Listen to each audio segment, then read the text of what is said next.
शेतकऱ्यांसाठी दिलासा देणारी एक मोठी बातमी आहे। खरीप हंगामाच्या तोंडावर राज्यातील शेतकऱ्यांना मोठा दिलासा मिळाला, कारण 90 लाखाहून अधिक पात्र शेतकऱ्यांच्या खात्यात पीएम किसान योजनेचा 23वा हप्ता जमा झालाय। शेतकऱ्यांसाठी आताच काही मिनिटांपूर्वीच्या 50 ताज्या झटपट ठळक बातम्या। लाडक्या बहिणीच्या खात्यामध्ये एकदाच 2 महिन्याचे एकूण 3000 रुपये जमा झाले। तुमच्या खात्यात पैसे आले नसतील तर हा व्हिडिओ संपूर्ण शेवटपर्यंत नक्कीच बघा। अपात्र महिलांसाठी सरकारचा मोठा निर्णय। शेतकऱ्यांना कर्ज न देणाऱ्या बँकांवर आता थेट गुन्हा दाखल होणार, महसूल मंत्र्यांची जिल्हा अधिकाऱ्यांना आदेश। शेतकऱ्यांचे कर्जमाफ होणार, पण लाभ घेण्यासाठी तातडीने शेतकऱ्यांना हे काम करावं लागणार। राज्य सरकारने स्पष्ट केलं आहे की भविष्यातील सर्व कृषी योजनांचा लाभ घेण्यासाठी शेतकऱ्यांनी ॲग्रिस्टेक ॲपवर नोंदणी करणे आवश्यक आहे आणि या डिजिटल प्लॅटफॉर्मवर शेतकऱ्यांची संपूर्ण माहिती नोंदवली जाणार आहे। ॲग्रिस्टेक नोंदणी असेल तरच शेतकऱ्यांना कर्जमाफी मिळणार। नीट पुनर्परीक्षा 21 जूनला होणार आणि पुढील वर्षांपासून ऑनलाईन परीक्षा होणार आहे। सध्या बाजार समितीमध्ये भुईमुग शेंगांना 7400 रुपयांपर्यंत भाव मिळत आहे। आधारभूत किमतीमध्ये केवळ 72 रुपयांची वाढ झाली। मक्याला प्रति क्विंटलच्या दरामध्ये 10 रुपयांचीच वाढ। राज्यात 2 लाखांपर्यंत कर्जमाफीची तयारी। अकोला जिल्ह्यातील 45,000 शेतकऱ्यांना लाभाची शक्यता। 30 जून पूर्वी लाभ मिळण्याची शक्यता आहे। तोकड्या हजारो शेतकऱ्यांचा एल्गार। पीक विम्याविरोधामध्ये शेकडो ट्रॅक्टरसह एसडीओ कार्यालयावर महामोर्चा। विमा खात्यात जमा झाल्याशिवाय उठणार नाही, अशी शेतकऱ्यांची भूमिका। अतिवृष्टी 3 वेळा तरी देखील पीक विम्यातून वगळले। खरीप हंगाम तोंडावर आहे। अकोला जिल्ह्यातील अपडेट। कडाक्याच्या उन्हामध्ये मान्सूनची सुखद चाहूल। पावसाचा अंदाज बदलणार। 37 वर्षांपूर्वीचा तापमानाचा रेकॉर्ड तुटण्याची शक्यता आहे। नांदेड जिल्ह्यामध्ये कालपासून जनगणनेला प्रत्यक्ष सुरुवात झाली। हिंगोलीमध्ये मे आणि जून महिन्यांची एकाच वेळी धान्य वाटप सुरू। स्वस्त धान्य दुकानावर लाभार्थ्यांची गर्दी पाहायला मिळत आहे। ई पीक पाहणी आता होणार बंद। पीक पाहणीच्या अचूकतेसाठी मिळणार विद्यार्थ्यांची साथ।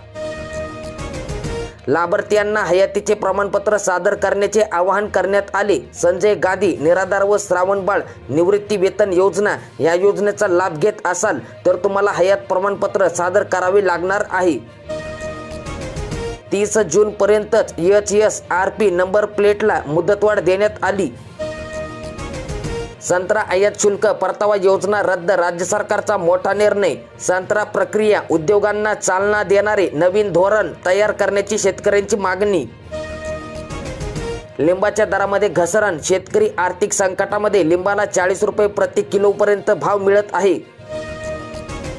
शेतकऱ्यांना लागले कर्जमाफीचे डोहाळे, पण हवी कायमची कर्जमुक्ती। खरीपांच्या पेरणीसाठी पैसे आणायचे कुठून? शेतकऱ्यांचा सवाल। जिल्हा बँक आणि सोसायट्यांमध्ये कर्जासाठी शेतकऱ्यांच्या रांगा। चांदी 21,000 स्वस्त तर सोन्याच्या दरामध्ये 3600 रुपयांची घट पाहायला मिळत आहे। चंद्रपूर जिल्ह्यामध्ये ओबीसी समाजाचे थाळी बजाव आंदोलन। थाळी बजाव आंदोलनाने सरकारचे लक्ष वेधले। मिनी ट्रॅक्टर व त्यांची उपसाधने योजनेमध्ये मोठा बदल। अनुसूचित जाती व नवबौद्ध घटकांच्या स्वयंसहायता बचत गटांना आता मिळणार लाभ। 23 वर्षामध्ये धान्यांच्या हमीभावामध्ये केवळ 1891 रुपयांची वाढ झाली। खते बियाण्यांचे दर चौपट। उत्पादन खर्चावर आधारित भावांचे आश्वासन ठरले पोकळ। मागील 2 दिवसापासून जनगणना सुरू करण्यात आली। 2027चा पहिला टप्पा सुरू करण्यात आला आहे आणि हा पहिला टप्पा 16 मे ते 14 जून दरम्यान होणार आहे। घर यादी व घर गणना यामध्ये होतील। धानाला 72 तर कापसाला 557 रुपयांची वाढ। शेतकऱ्यांची फसवणूक की दिलासा? अन्नदात्याच्या घामाची किंमत इतकीच का? महागाईचा तडका, लाल मिरचीचा ठसका। मिरचीचे सध्याचे बाजारभाव या ठिकाणी तुम्ही बघू शकतात।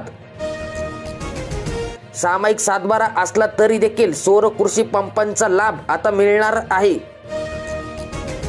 12.35 रुपये दराने कांदा खरेदी करणार। मुख्यमंत्र्यांची माहिती। 30 जून पूर्वी शेतकऱ्यांना कर्जमाफी दिली जाणार असे मुख्यमंत्र्यांनी सांगितले।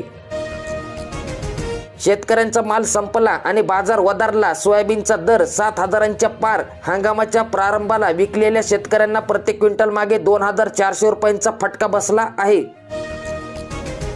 निवडणुका होताच भाववाढ. पेट्रोल डिझेल 3 रुपयांनी महाग झाले. महागाई भडकणार. जागतिक कच्च्या तेलांच्या वाढत्या किमतीचा फटका बसणार आहे.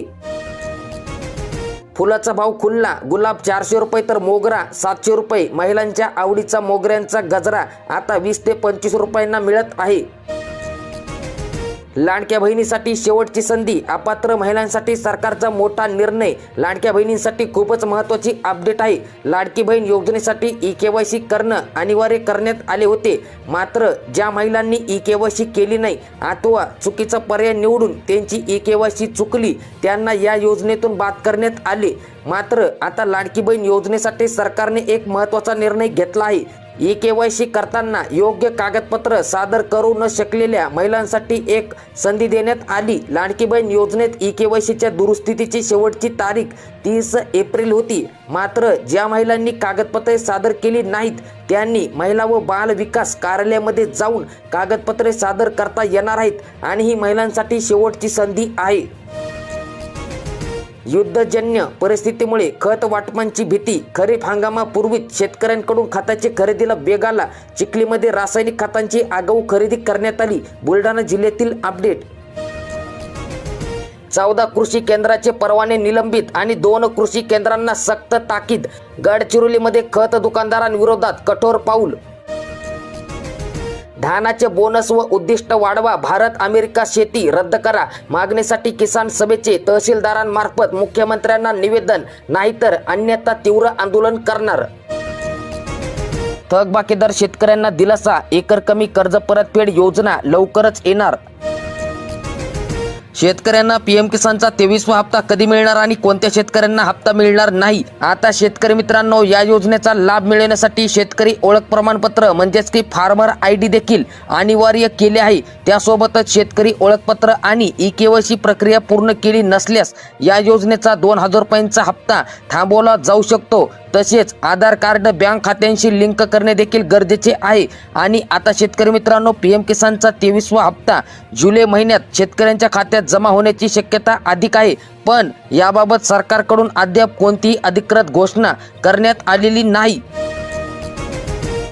अमरनाथ यात्रा 3 जुलैला सुरू होणार. 15 एप्रिलपासून नोंदणी सुरू आहे. म्हणजेच की आजपासून नोंदणीला सुरुवात झाली. पोलिसांना कडक नियम लागू. म्हणजेच की राज्यात सर्वसामान्यांना दुचाकी चालवताना हेल्मेट घालणे सक्तीचे आहे. पण बऱ्याचदा पोलीस आणि इतर सरकारी कर्मचारी या नियमांचे उल्लंघन करताना दिसतात. त्यामुळे राज्य DGP कार्यालयाने एक परिपत्रक जारी केले. त्यानुसार दुचाकी चालवणाऱ्या पोलिसांना आणि सरकारी कर्मचाऱ्यांनी हेल्मेट घालणे अनिवार्य आहे. नाहीतर त्यांना दंड लागू शकतो.